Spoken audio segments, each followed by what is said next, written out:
अजमेर शरीफ दरगाह से जुड़ी एक बहुत ही अफसोसजनक खबर सामने आई है जो हर मोमिन के दिल को गहरे तक हिला देगी। यह वह पाक जगह है जहां हर मुसलमान अपनी दुआओं और उम्मीदों के साथ हाजिरी लगाता है ताकि उसकी मांगें कबूल हो सकें और अल्लाह ताला की रहमत नाजिल हो। लेकिन आज एक ऐसी खबर आई है जिसे सुनकर हर दिल शौक में है।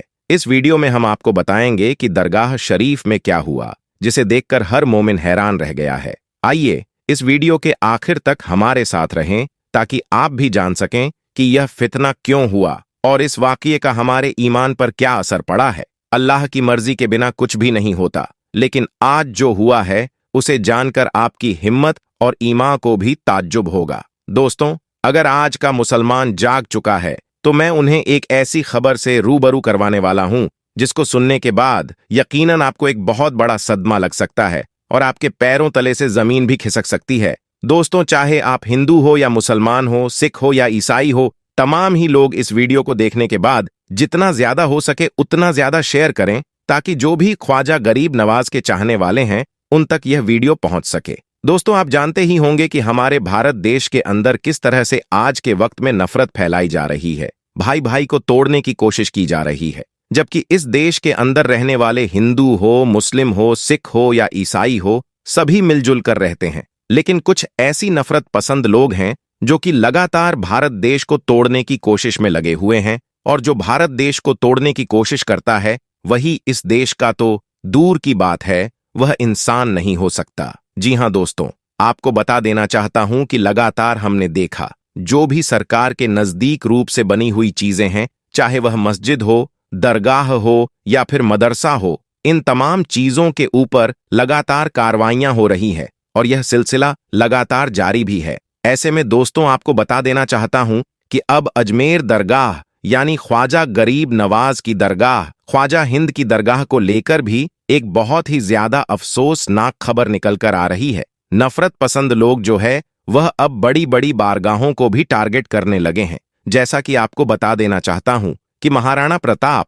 उन्होंने राजस्थान के जो मुख्यमंत्री हैं उनको एक लेटर लिखा है और यह बात लिखी है, ख्वाजा गरीब नवाज की दरगाह की जांच होनी चाहिए, वहां पर भी मंदिर ही मिलेगा। जी हां दोस्तों, इस तरह का एक बहुत बड़ा दावा किया है, जबकि हम जानते हैं कि यह बारगाह सदियों पुरानी है और यहां से तमाम ही हिंदू, मुस्लिम, सिख और ईसाइयों की आस्था जुड़ी हुई है। सच्चाई यह भी है कि इस दरगाह में करीब 90% लोग जो हैं वह हिंदू जाते हैं और 10% लोग मुसलमान जाते हैं। लेकिन तमाम हिंदू जब यहां आ जाते हैं तो उनकी आस्था तो जुड़ी हुई है, साथ ही साथ उनकी मन्नतें, मुरादें भी यहां पूरी होती हैं। इसलिए हर साल लाखों की तादाद में यहां पर गैर मुस्लिम पहुंचते हैं। लेकिन दोस्तों, अब इसी दरगाह को तोड़ने की कोशिश में अब कुछ नफरत पसंद लोग लग चुके हैं, लेकिन वह यह बात भूल गए हैं कि कुर्सी पर चाहे कोई भी बैठे, राजा तो मेरा ख्वाजा ही है। जी हां दोस्तों, ख्वाजा गरीब नवाज सरकार के बैठाए हुए ऊंट ना उठा सके तो ख्वाजा गरीब नवाज की दरगाह को वह कैसे उखाड़ सकते हैं। ऐसे में दोस्तों, चाहे लोग कितनी भी नफरत फैला लें, चाहे लोग कितनी भी कोशिशें कर लें, लेकिन इस देश के जो समझदार हिंदू हैं या समझदार मुसलमान हैं वह कभी भी ऐसी चीज होने नहीं देंगे। यकीनन दोस्तों, ऐसे वक्त में आपको अमनो अमान और भाईचारा बना के रखना है, मोहब्बत का पैगाम देना है, और जो नफरत पसंद लोग हैं वह शोहरत के लिए और अपनी सीट को बचाए रखने के लिए यह तमाम चीज कर रहे हैं। ऐसे में दोस्तों, हमें उन लोगों की बातों में नहीं आना है। वह चंद लोग हैं जो कि हर मजहब के अंदर पाए जाते हैं, चाहे वह हिंदू हो, मुस्लिम हो, सिख हो या ईसाई हो, हर मजहब के अंदर 2-4% ऐसे लोग जरूर होते हैं जो कि देश को तोड़ने की कोशिश में लगे हुए हैं। ऐसे लोग इंसान हो ही नहीं सकते, क्योंकि मजहब नहीं सिखाता आपस में बैर रखना। हिंदी है, हम वतन है, हिंदुस्तान हमारा। जी हां दोस्तों, जो इस देश के नागरिक होगा वह अमन व अमान और भाईचारे की बात करेगा, कभी भी इस तरह से दूसरों के आस्था को तोड़ने की कोशिश नहीं करेगा, दूसरों की बारगाह को तोड़ने की कोशिश नहीं करेगा। इसीलिए मुझे लगा कि आप तक यह बात जरूर पहुंचानी चाहिए। प्यारे दोस्तों, सच्चाई भी है कि इस दरगाह में हमारे भारत देश के प्रधानमंत्री हर साल चादर भिजवाते हैं कि हमारे भारत देश के प्रधानमंत्री की भी आस्था इस दरगाह से जुड़ी हुई है। साथ ही साथ दोस्तों, आपको यह भी बता देना चाहते हैं कि बड़े बड़े सेलिब्रिटी जो हैं वह अपना काम शुरू करने से पहले यहां जाकर हाजिरी देते हैं उसके बाद ही वह अपना काम शुरू करते हैं और यकीनन उनको कामयाबी भी मिलती है। मैं आप सभी को यह भी बता देना चाहता हूं कि सच्चाई यह भी है कि तमाम जितने भी गैर मुस्लिम भाई हैं जो कि अमन पसंद है, जो कि भाईचारा चाहते हैं, वह इन बातों को सुनने के बाद यकीनन बहुत ज्यादा परेशान है कि बताओ किस तरह से नफरत फैलाई जा रही है। और यकीनन वह कभी नहीं चाहते कि ख्वाजा गरीब नवाज की दरगाह की इस तरह से जांच हो और इस तरह से वहां पर खुदाई वगैरह हो। लेकिन दोस्तों, अब बड़ी बड़ी बारगाहों को टारगेट किया जा रहा है, लेकिन मुसलमान को यकीनन सब्र करना है। बेशक इन्नल्लाह मा साबिरीन, बेशक अल्लाह तबारक व ताला सब्र करने वालों के साथ है। जो नफरत पसंद लोग हैं वो कोशिश करते रहेंगे, लेकिन अगर हम इन बातों पर ध्यान नहीं देंगे तो यकीनन यह लोग खामोश हो जाएंगे। हमें सिर्फ और सिर्फ मोहब्बत का पैगाम देना है, किसी भी तरह से उनके बहकावे में नहीं आना है। हमें सिर्फ और सिर्फ भाईचारा देखना है और यकीनन इस देश की एकता की यही मिसाल है। मुझे उम्मीद है आप मेरी बातों को समझ रहे होंगे। मेरे प्यारे दोस्तों, ख्वाजा गरीब नवाज की बारगाह कोई छोटी बारगाह नहीं। जी हां दोस्तों, यह करामाती बारगाह है, क्योंकि ख्वाजा गरीब नवाज सरकार की बारगाह कोई छोटी मोटी बारगाह नहीं। तमाम ही मजहब के मानने वालों की यहाँ मुराद पूरी होती है। अकबर बादशाह भी यहाँ आया था मुराद लेकर कि अल्लाह उसे एक बेटा अता कर दे, और अल्लाह तबारक व ताला ने अकबर बादशाह को एक औलाद की नेमत अता फरमाई, यानी बेटा अता फरमाया। तो सच में यह बहुत बड़ी बारगाह है और हर साल यहाँ पर लाखों की तादाद में लोग पहुंचते हैं। ऐसे में चाहे लोग कितनी भी कोशिश कर लें, ख्वाजा गरीब नवाज की बारगाह का वह बाल भी बांका नहीं कर सकते। हमें इंशाअल्लाह पूरा यकीन है इस बात पर। दोस्तों, आपको बता दे कि ख्वाजा गरीब नवाज जब नए नए आए थे अजमेर शरीफ में तो खेमा लगाया हुआ था। ख्वाजा गरीब नवाज खेमे में अजर से लेकर मगरिब तक के वक्त तक रोते रहते थे। एक नौजवान अजमेर से बाहर गया हुआ था पढ़ने के लिए। कुछ अरसे बाद वह वापस आया और उस खेमे के करीब से गुजर हुआ और वह वहां से गुजरा तो रोने की आवाज आई। फौरन देखा यह ख्वाजा गरीब नवाज रो रहे हैं। ये लड़का एक गैर मुस्लिम है जिसने इस्लाम कबूल नहीं किया। फौरन वह हिंदू लड़का घर जाता है, अपनी माँ से पूछता है कि माँ, यह मुसलमानों का गुरु क्यों रोता है? मुसलमानों का बाबा क्यों रोता है? मैं हर रोज गुजरता हूँ, अजर से लेकर मगरिब के वक्त तक यह रोते रहता है। फिर उसकी माँ ने कहा, जाओ उसी से पूछ लो। वह नौजवान ख्वाजा गरीब नवाज के खेमे के अंदर आया। बाबा, मैं हर रोज गुजरता हूँ, आपके रोने की आवाज आती है, बताइए आप क्यों रोते हैं? ख्वाजा गरीब नवाज ने कहा कि तुम जानना चाहते हो कि मैं क्यों रोता हूँ? मैंने एक मुद्दत अपने मुर्शिद के साथ गुजारी है, मुर्शिद की खिदमत में गुजारी है। मुझे अपने पीर की याद रुलाती है। मैं अजर से मगरिब के वक्त तक अपने मुर्शिद की याद में रोता रहता हूँ। उस नौजवान ने कहा, अच्छा, मैंने तो सुना था कि इंसान को जब दर्द होता है, तकलीफ होती है, तो तकलीफ में इंसान रो लेता है। मोहब्बत में भी इंसान को रोना आता है। कहा, हाँ हाँ, नौजवान इंसान मोहब्बत में भी रोता है। तो उसने कहा, तो फिर मुझे भी रोना है, मैं भी रोना चाहता हूँ, मुझे भी रोना सिखा दीजिए। कहाँ तू रोना चाहता है? तो उसने कहा, हाँ, मैं भी रोना चाहता हूँ। कहाँ? ठीक है, दो शर्तें हैं, मुसलमान हो जा और मेरा मुरीद हो जा। उसने कहा, मैं माँ से इजाजत तलब करूंगा। माँ के पास गया इजाजत लेने के लिए। माँ ने कहा, तू जिद्दी है, जो तू इरादा कर लेता है तो वह पूरा करता है। जा, जो करना चाहता है वह कर ले। ख्वाजा गरीब नवाज की दरगाह में हाजिर होता है, अर्ज करता है, या बाबा, मैं भी मुसलमान होना चाहता हूँ, मुझे अपना मुरीद बना लीजिए। ख्वाजा गरीब नवाज ने उसे मुरीद कर लिया। अब वो ख्वाजा गरीब नवाज का मुरीद हो गया। अब ख्वाजा गरीब नवाज ने कहा, अब सारा वक्त मेरे साथ गुजरेगा। नाश्ते के वक्त ख्वाजा गरीब नवाज के साथ, सहरी के वक्त ख्वाजा गरीब नवाज के साथ, सैर के वक्त ख्वाजा गरीब नवाज के साथ। पूरा दिन उसे ख्वाजा गरीब नवाज के कुरब की कुछ ऐसी आदत हो गई कि वो ख्वाजा गरीब नवाज का दीवाना हो गया, उनका आशिक हो गया। कुछ अरसा गुजरा। ख्वाजा गरीब नवाज ने फरमाया, अब तेरे लिए 3 दिन की छुट्टियां हैं, 3 दिन के लिए चला जा। उसने कहा, कोई मसला नहीं, ठीक है, 3 दिन के लिए चला जाता हूं। कहा, 3 दिन के लिए तू मुझसे मुलाकात नहीं कर सकता? उसने कहा, ठीक है, नहीं मिलूंगा। अब जब 3 दिन के लिए घर गया, वह घर चला गया। पहले दिन जब घर गया, यह वह नौजवान था जो 3 रोटियां खाया करता था। आज एक लुकमा भी नहीं खा पाया। उसे कुछ हो गया। कह रहा है कि मुझे कुछ अकेला सा महसूस हो रहा है, मेरे दिल में कमी सी महसूस हो रही है। यूं वक्त गुजरता गया। अब रात का वक्त आया, आंख ना लगी, सो ना पाया। फिर घर की छत पर चला गया। माँ ने देखा कि बेटा छत पर क्यों चला गया। माँ छत पर जाती है और पूछती है कि क्या हुआ। वह बोलता है कि पता नहीं माँ, मैं तो फौरन सो जाता था, आज नींद भी नहीं आ रही है, आज खाना भी नहीं खा पाया। माँ तू चली जा। माँ चली जाती है और यूं जब सेहरी का वक्त होता है उसकी आंखों से अश्कों की बरसात हो जाती है। वह रो रहा है, उस पर रिक्कत तारी है। माँ आती है, पूछता है कि बेटी क्या हुआ। कहा माँ मुझे प्यार हो गया है, माँ मुझे मोहब्बत हो गई है, माँ मुझे इश्क हो गया है। माँ तू जा गरीब नवाज के पास और कहो कि मुझे बुला लो,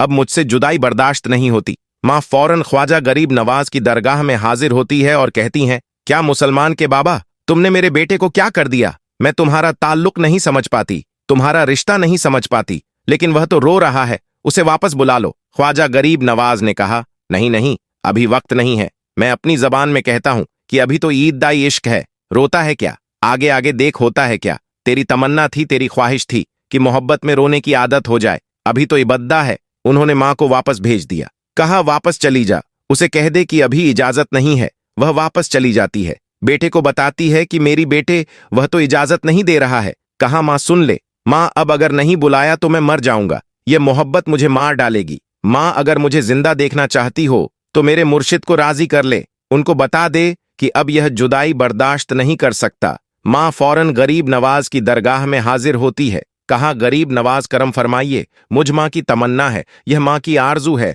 वह मर जाएगा। कहा मां की तमन्ना है, तेरी बात मानता हूं, जा उसे वापस भेज दे। वह फौरन भागता हुआ ख्वाजा की दरगाह में हाजिर होता है। वहां एक मजमा लगा हुआ है, ख्वाजा अपने मुरीदों को दरस दे रहे हैं। फौरन ख्वाजा गरीब नवाज के दरवाजे पर खड़ा होता है और फिर मुरीद ये मंजर देख रहे हैं। ख्वाजा गरीब नवाज को देखता है, ख्वाजा गरीब नवाज उसे देखते हैं। आओ आओ, मैंने कहा था ना कि निगाहें मस्त मलाई तो पिला के उठे, जहां वह बैठ गए मेकदा बनाकर उठे। ख्वाजा गरीब नवाज ने उसकी आंखों से आंखें मिलाई और पूछा, अब पता चला मोहब्बत में रोना कैसे आता है। उसने कहा, ए गरीब नवाज करम फरमाइए। फौरन गरीब नवाज को पुकारता हुआ गरीब नवाज के कदमों में आकर गिरा और लिपट गया। अब मुरीदीन उस मंजर को देख रहे हैं, हैरान हो रहे हैं कि सिर्फ वह मुरीद ही नहीं रो रहा है, सारे मुरीद रो रहे हैं, उसे प्यार के रिश्ते को देख रहे हैं। और फिर एक अजीबो गरीब मंजर हुआ। ख्वाजा गरीब नवाज ने कहा, आज रात तूने खाना खाया, मैंने भी नहीं खाया था।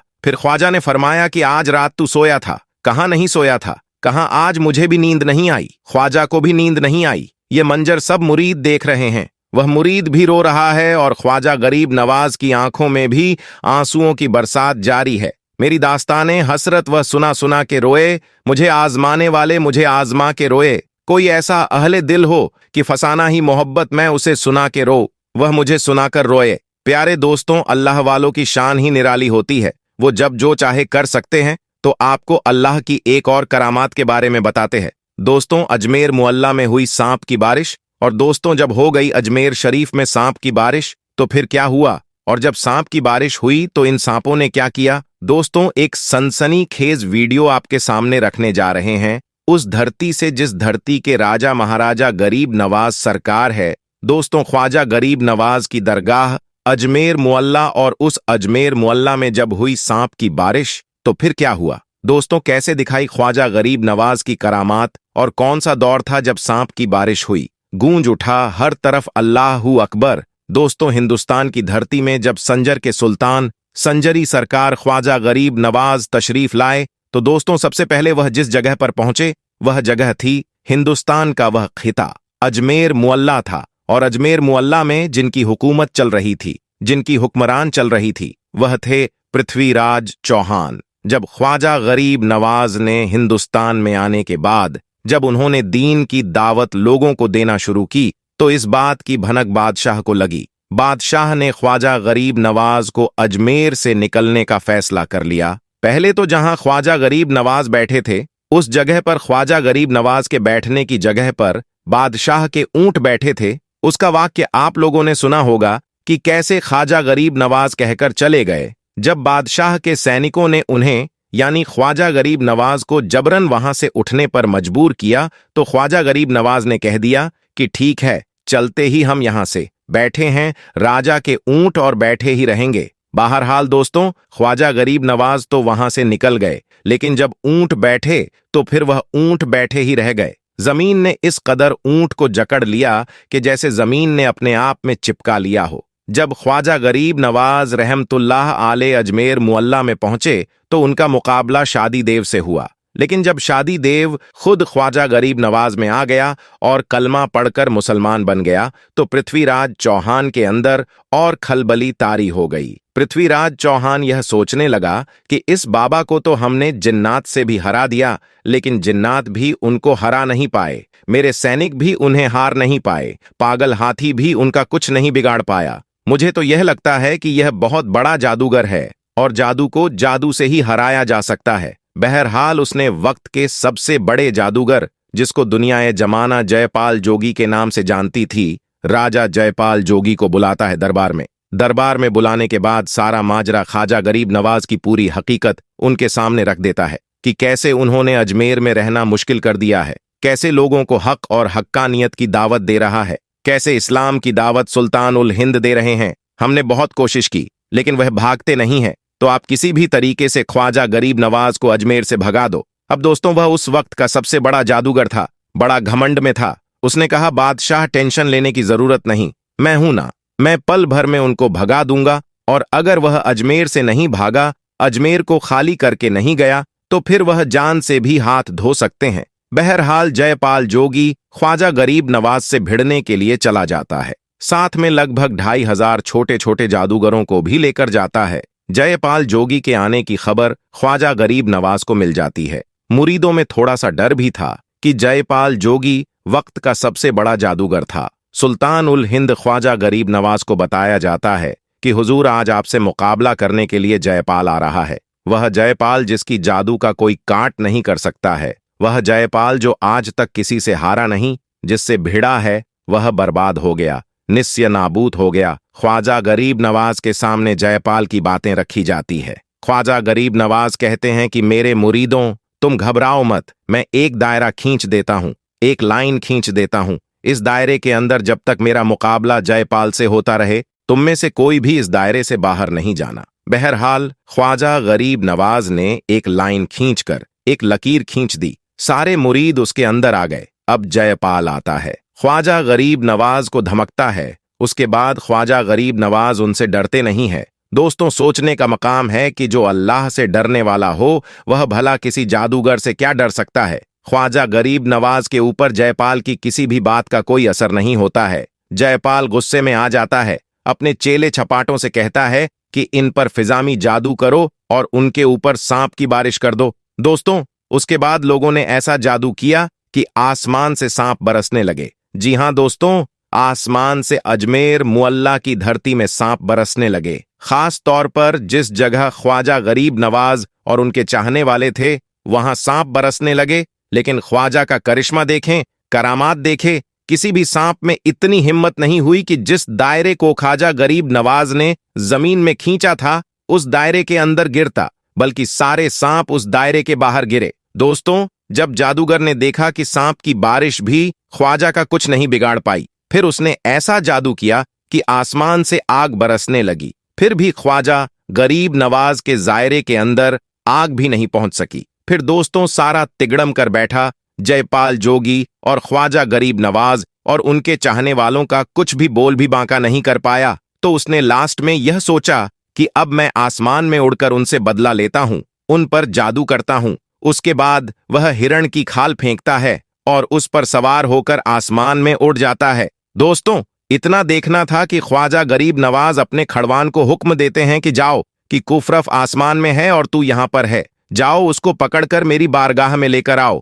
बस फिर क्या था दोस्तों, ख्वाजा गरीब नवाज का खड़वान उड़ता है। तारीख गवाह है कि खड़वान जयपाल जोगी के सर पर इस कदर बरसता है कि डर के मारे जयपाल जोगी तड़पता हुआ ख्वाजा गरीब नवाज की कदमों में गिर जाता है। और जब कदमों में गिरता है तो फिर ख्वाजा गरीब नवाज उसी जयपाल जोगी को कलमा पढ़ा देते हैं। वही जयपाल जोगी आज तक दुनिया में अब्दुल्ला बयाबनी के नाम से जाना जाता है। आज भी कोई रास्ता गुम हो जाते हैं और अब्दुल्ला बयाबनी के नाम से अगर दुआ करते हैं तो अल्लाह तबारक व ताला उनका रास्ता दिखा देता है। दोस्तों, पृथ्वीराज चौहान और हजरत ख्वाजा गरीब नवाज रहमतुल्लाह आले का वाक्य हर खास और आम को मालूम है कि पृथ्वीराज ने हर कोशिश की कि वह किसी न किसी तरह से गरीब नवाज रहमतुल्लाह वाले को शिकस्त दे सके। लेकिन जब पृथ्वीराज चौहान हर मुमकिन तदबीर इस्तेमाल करके आजिज हो गया, थक गया, और हजरत अब्दुल्ला बाएं बनी रहमतुल्लाही आली ने ख्वाजा गरीब नवाज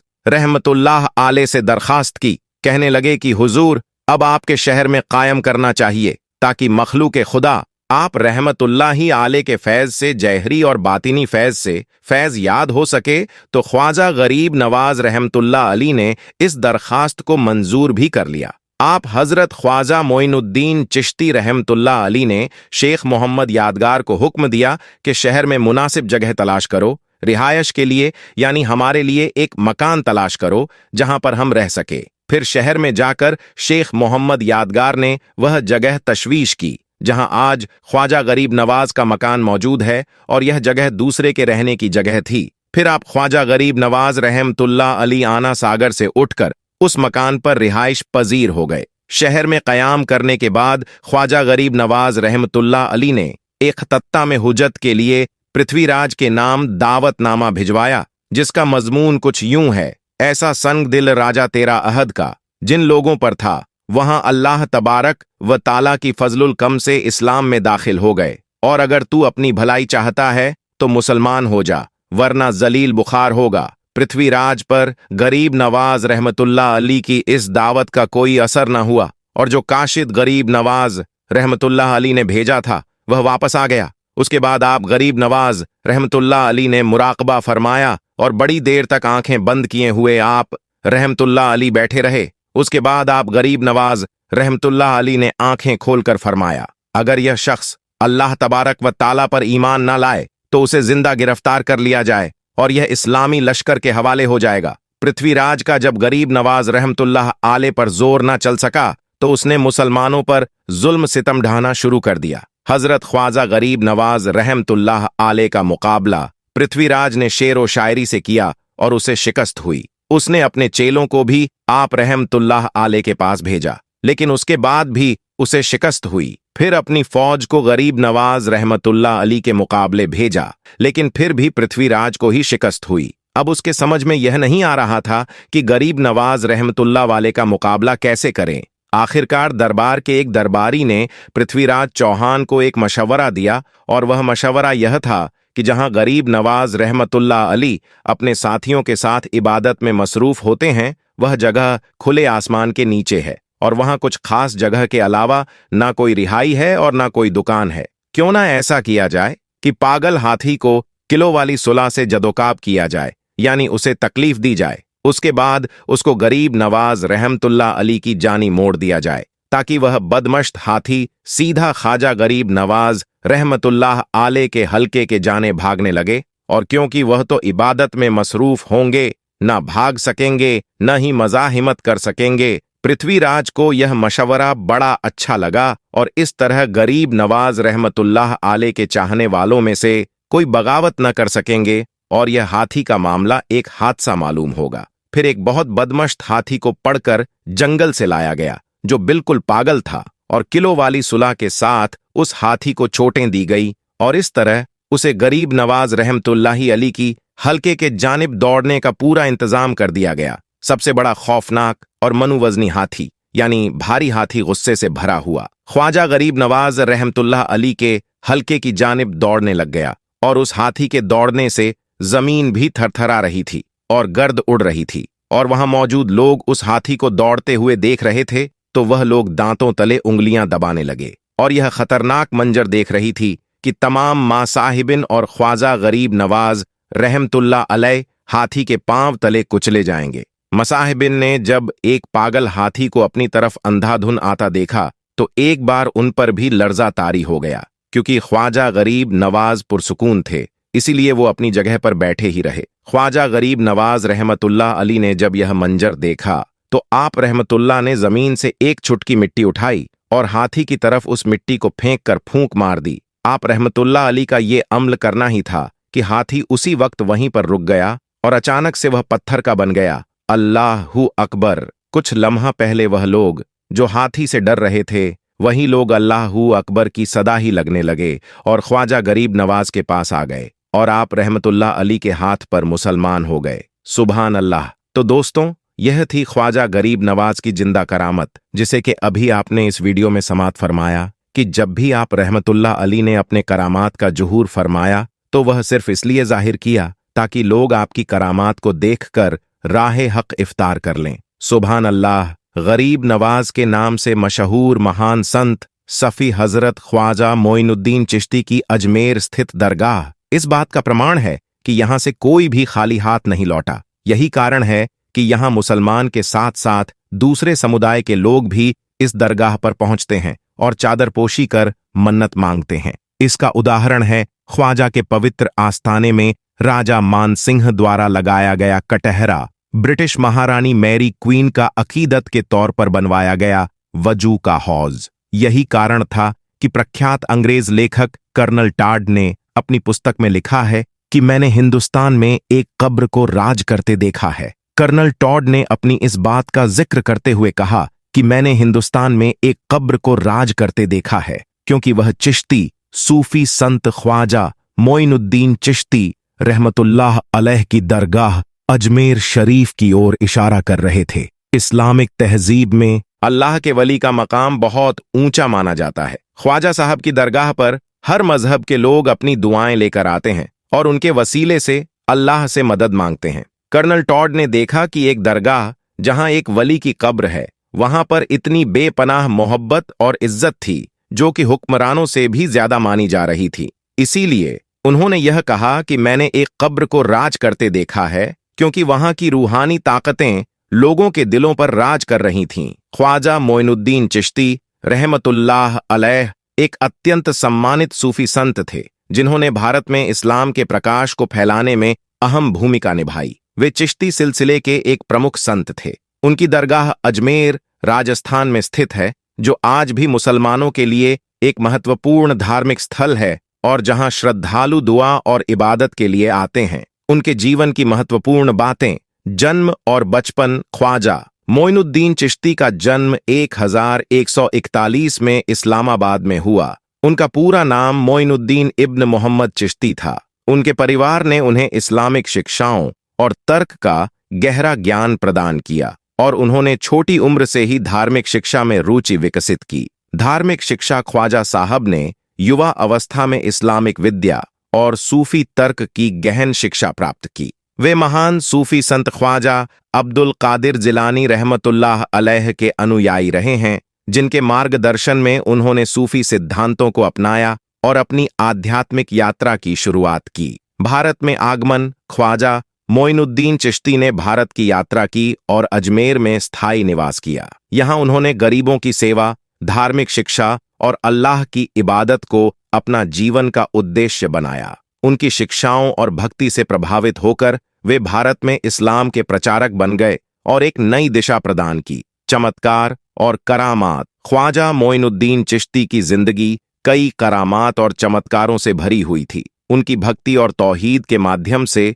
उन्होंने लोगों को प्रभावित किया और सच्चे इस्लाम का संदेश फैलाया। उनकी दरगाह पर कई चमत्कारी घटनाओं की कहानियां प्रचलित हैं, जो उनके करामात और अल्लाह के साथ उनके करीबी संबंध को दर्शाती हैं। मृत्यु और विरासत। ख्वाजा मोइनुद्दीन चिश्ती की वफात 1236 में अजमेर में हुई। उनकी दरगाह आज भी श्रद्धालुओं के लिए एक महत्वपूर्ण धार्मिक स्थल है, जहां लोग दुआ और समस्याओं के समाधान के लिए आते हैं। उनकी शिक्षाएं और जीवन शैली सूफी परंपरा में अत्यंत महत्वपूर्ण मानी जाती हैं। उनकी दरगाह पर हर साल लाखों श्रद्धालु आकर उनकी शिक्षाओं से प्रेरित होते हैं और अपने जीवन को सुधारने की कोशिश करते हैं। ख्वाजा मोइनुद्दीन चिश्ती की शिक्षाएं और उनकी आध्यात्मिक यात्रा ने सूफी परंपरा को एक नई ऊंचाई प्रदान की। उनकी दरगाह पर आने वाले भक्त उनकी भक्ति और इबादत से समृद्ध अनुभव प्राप्त करते हैं और उनके जीवन से प्रेरणा लेते हैं। दोस्तों, उम्मीद करता हूं कि आज का यह वीडियो आपको पसंद आया होगा।